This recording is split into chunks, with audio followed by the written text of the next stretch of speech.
Hey everyone, Glenn Sanford here, founder and CEO of eXp Realty. And I'm also the host of the Expansion podcast, where we talk about personal, professional development here at eXp Realty.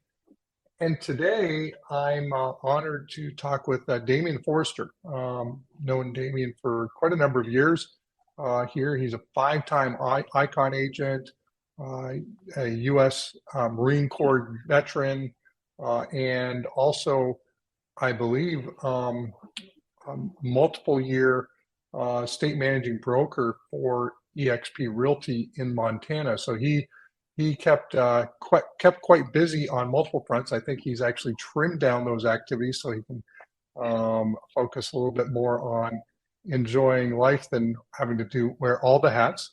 But Damien, hey, welcome to the podcast. Hey, Glenn, I'm super excited to be here, and thank you so much for having me. Yeah, so no, thanks for being here, and obviously, seeing you, I, I, I remember I think one of the first times that we met, and I'm trying to picture which one it was, but I remember we it was a shareholder summit, and you were dressed the nines. You had quite the tuxedo on, if I remember right. Uh, I still have that photo. Oh, do you? Okay. Yeah. So what year was that? 2018 or something, like Let's 17, see, 18? 2016. It was the very first one I went to, so 2017. 2017. Okay. Yeah. Yeah. So that makes sense. So that's a and you've been active, you've been a multiple icon agent, doing a lot of production, I think five icon awards, plus being a state managing broker and being hands-on, and I'm not sure what other I'm sure there's a bunch of other ands in there. Right. But maybe you could just tell me a little bit about your background. How did you get started in real estate, and Okay. how do you keep so many balls in the air? Well, one thing I'll probably talk about later about those balls is having the right people around you, and that was it. And number one was my wife. If it wasn't for that beautiful woman, I wouldn't be where I am right now, outside of my mother, right? So, I was raised in Brooklyn, New York, in a single family household. And it was first generation. My whole family came from, well, we started off with my mom and coming from Grenada in the West Indies and moving to Brooklyn. And she opened the door for the rest of the family to come from there to spread all over the United States, United Kingdom, and several other places around the world. And so, started my life, I didn't have a very strong background when it comes to wealth or anything like that. It was pretty impoverished a bit. And, back in the 80s, there's a lot of violence in Brooklyn, New York, as well as drugs. Crack cocaine was one of the biggest things. I remember walking down the street and you would just see, vials on the street. And I'm like, I looked at myself that one day and I was like, I'm not going to be, and I don't want to be part of this. And so um, I didn't have a strong educational background when first coming through high school. And that's when I graduated. By that time, they decided to have metal detectors in my school. And I was like, well, I'm glad I'm getting out of here. So I decided, and I said to myself, I'm going to just move on, and went to college, State University of Buffalo. Honestly, I got my first year, I was academically suspended because of my grades. And I learned after a couple of years that I actually had a learning disability. And so I decided to join the Marine Corps because I had to have that suspension for at least 6 months to be out of school. Joined the Marine Corps and finished college, um, moved to Fairfax, Virginia.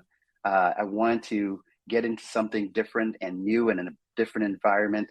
I got my early childhood education degree there, and then I decided to get my education in information technology. So got a degree in information technology, and I worked for a couple of startups. Corporate life. I'm not sure if you remember. I'm sure you do. Bernie Evers worked for MCI, and Oh yeah. from there, yeah, that was a lot of things going on back then. And then got a job at the Department of Defense doing the same thing I did for MCI, which was um, procurement systems and being a project manager for that. I went to Cancun, met my wife, and that's how I got to Montana. Everyone always asks, well, how do you get to Montana? That was it. And then, I was making some really good money back then, and I couldn't make what I was making in Montana. And it was where I was making six figures in Fairfax, Virginia area. I was going to be making about $20,000 to $30,000, and that was not going to happen. So my father-in-law owned half of Century 21 at the time. He said, "You got a great personality." I said, I've never sold a thing in my life. He said, "Try it." I said, "I'm afraid," because honestly, in Montana, a man of color, I was afraid no one would want to work with me, honestly. And he said, there's one or two things you don't have to worry about, Damian. People are going to either think you are so amazing because of your personality and what you have, or there are people that are going to be afraid not to work with you because others might consider them, or they might consider themselves racist. I'm like, oh, okay. So you know what? I'm going to take that. And so I made that my mantra, honestly, a little bit, in the sense that one of the first things I said for my business plan when getting into the business was, I am going to be a household name in a town at that point of close to 90,000. And I did the things that I had to do: business plan, marketing plan, budget. And I sat down. My wife allowed me to do this for about 4 nights a week. Sat in those influential areas and bars with a tonic water and lime. And I sat there for 3 hours straight, 4 days a week for about 6 months. I got to know the most influential people in that town when it comes to real estate, commercial real estate, mayor, lawyers. Because people was curious about who I was, this man of color, sitting down in this bar, and typically, and Montana is still 1% white. And so learning that, I took what I had at Century 21 and I had my real estate license to find out I was the first Black realtor in the state of Montana. 2 years later, I got my broker's degree to be the first Black real estate agent and broker in Montana. I found the red company because I wanted more out of myself, and my father-in-law's business partner didn't want to partner up and have any more people involved. So found the red company, was really excited about it, and I told myself I'll never have a business partner again. So after being at that company, there are a lot of things that went on, and so one day, it was an agent of mine that was on my team. He said, "Have you heard about this company called EXP?" This was in 2000, 2000, just before 2016. Yeah. And I was like, no. That night, I looked it up. It literally took me 10 minutes after reading, researching. I said, where has this company been all my life? And so I made some contacts. I contacted Gene Frederick. And after a couple of discussions, I spoke and interviewed for the managing broker position with Jason Gessing. And out of a couple of people, I was hired. And I started with myself, an assistant, and most recently grew the state to 295 agents across the state. And so I'm very excited and proud and happy to be with this company and see what they do and what we're going to do in the future. Awesome. So, yeah. And I think January 1st, you made at least a little bit of a shift. Yeah. So I had a little bit of transition. I had a little transition in my mindset. I read the book, The Miracle Morning. I'm sure many of you have heard of that book. And one day, we're actually have Hal Elrod on a podcast for success here later this month. Outstanding. So it was a week into it, and I was doing some reflection, and I looked at what I was doing, and I absolutely love what I do. And I thought about it, and I was like, well, I love what I do for more than my family. And because this position is very taxing, we are all about the agents to make sure that they are supported, they are trained, they keep their noses clean, and we do what we have to do to support them and the company. But I realized between my peace of mind, my health, my sanity, and where I was going. And I call it Damian 2.0 in my life. I'm going to be 53 this year. And I was like, you know what? There's more out there also for me. And there's more that I can do, not only to grow myself, but to grow other agents. So I decided to move forward and take on this new venture, Damian 2.0, to go ahead and help other agents succeed in other ways, not only in Montana, but nationally, and inspire and educate and train. And I have my business plan all set up so I can go ahead and do that. I believe you had Delisa Rose most recently on your show. And, you know, she is one of my business partners on this new venture that we're going to be taking on. And we're really excited about it. Awesome. So, so you have a life motto, right? I do. Thanks for asking. You know, and for me, it's one of those things.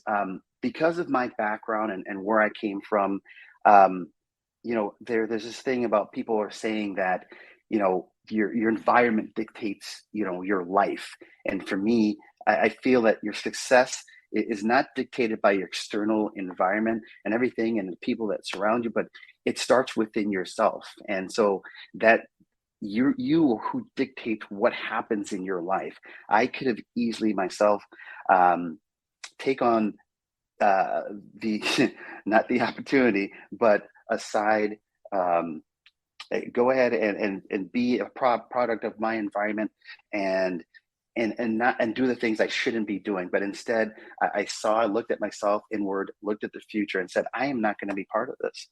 And I decided to move on.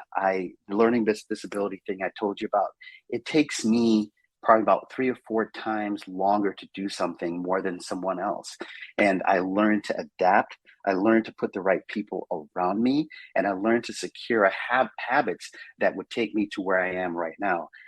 Which I feel is very successful, and which I still haven't reached that peak of Everest yet, and I still have a long way to go. But I'm going to be carrying a lot of people with me and to help them. Awesome. So now you 5-time icon. I think 2022. Even while wearing multiple hats, you ended up putting together 135 sides. What's your team and how do you manage all of that? Do you have a favorite lead gen strategy? Do you have a favorite CRM? Yeah. Yeah, so for me, once again, it's being around the right people and have the support around you. And for my team, we are all equal. There's no team leader. There's no one higher than the other. Of course, there's motivation, support that you have to give that team, and absolutely, that's what I do. But I'm not one to go ahead and buy leads. I am one to put into my sphere, and I teach my agents the same thing, learning scripts and working with them and being really and truly a steward of the people that we serve. And so that's if it's family members, if it's personal relationships, if it's the person that's standing behind the coffee kiosk there and making sure you put a smile on your face, ask them if they're having a great day, and working that relationship. So it's one of those things that it's been very successful for me, and it's been successful for my team, and they've been taking all that information and they've just been turning it out.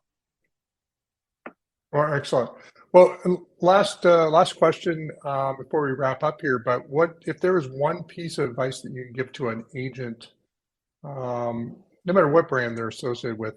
Because I know a lot of people listen to this podcast that aren't even with EXP. But what would that one piece of advice be? You know what? For me, it's finding that why. Why are you doing the things? And most recently, I did find that why, and it's finding that why, and not only find the why, but how. And once you find that how and that why, you're going to do those things that if you continually have that positive mindset, you're going to move forward and just keep going.